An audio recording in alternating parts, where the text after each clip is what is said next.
ఈరోజు మనం తిరుమల క్షేత్రం గురించి తెలుసుకుందాం. తిరుమల క్షేత్రం గురించి తెలుసుకునే ముందు ప్లీజ్ నా ఛానల్ని సబ్స్క్రైబ్ చేసి షేర్ చేసి లైక్ చేయండి.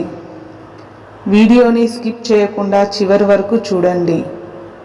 భూలోక వైకుంఠాన అంటే తిరుమల తిరుపతి క్షేత్రంలో వెలసినటువంటి శ్రీ శ్రీనివాస వెంకటేశ్వర స్వామి వారి హృదయంలో అమ్మవారు నివసిస్తూ స్వామికి అత్యంత ప్రియురాలు.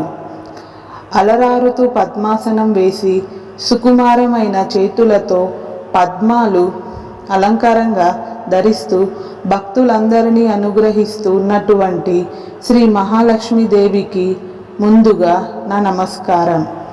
సంపూర్ణమైనటువంటి ఈ విశ్వంలో అన్ని శుభాలను అనుగ్రహించేది, సర్వ ఐశ్వర్యాలను ప్రసాదించేది, సర్వ భక్తుల అన్ని కోరికలను తీర్చేటువంటి అమృతమూర్తి శ్రీమన్నారాయణుల వారి యొక్క ప్రియసగి అయినటువంటి శ్రీ మహాలక్ష్మీదేవి.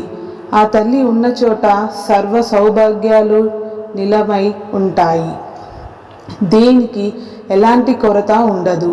ఆ జగన్మాతను ఆరాధించే వారికి ఆ తల్లి సర్వ సౌభాగ్యాలను, సర్వ ఐశ్వర్యాలను, అద్భుతమైనటువంటి తేజస్సును ప్రసాదిస్తుంది. బ్రహ్మదేవుని మానసపుత్రులలో భృగు మహర్షి మొదటివాడు. ఆయన భార్య పేరు ఖ్యాతి.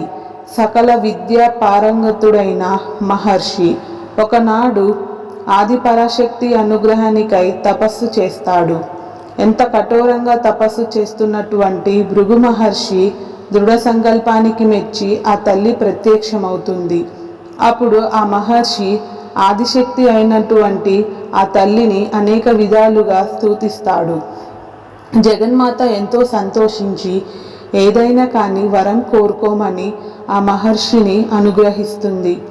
అప్పుడు మహర్షి ఎంతో ఆనందపడి ఆ తల్లితో ఇలా అంటాడు: తల్లి జగన్మాత, నీవు ముల్లోకాలను ఏలేటువంటి శక్తి స్వరూపినివి. నీ అనుగ్రహం వలనే సమస్త జీవకోటి సుఖంగా జీవించగలుగుతున్నారు. మహాశక్తి స్వరూపిణి అయినటువంటి నీ అంశతోనే పార్వతీదేవి, సరస్వతీదేవి, గాయత్రీదేవి అవతరించారు. నీలోని శక్తి స్వరూపమే పార్వతిగా పరమేశ్వరుని అర్ధాంగిగా వెలుగొందుతుంది. సర్వ విద్య